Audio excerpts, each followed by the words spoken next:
Blow shenyela ye ba kwamo yana zonlio bag baka amade chemoji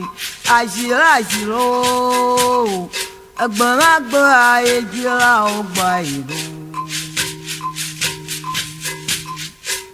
ajira jiro agba ejira ogba iro blow shenyela Maba kwamo yana zonlio bag baka amade chemoji ajira jiro agba ejira ogba iro alo po awamu ajo togan alo po awama le tutu aponyo aplejigan awana ti ma bunyi emala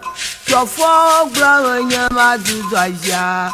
yo to e masemu gak duzole manya duzomuna muhau lo po aye ajo toga lo po ama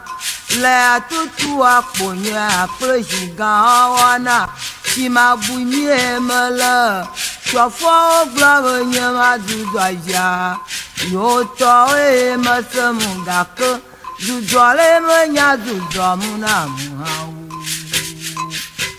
blow shenyela maba kwamo yana zonlio bag baka amade chemoji ajira jiro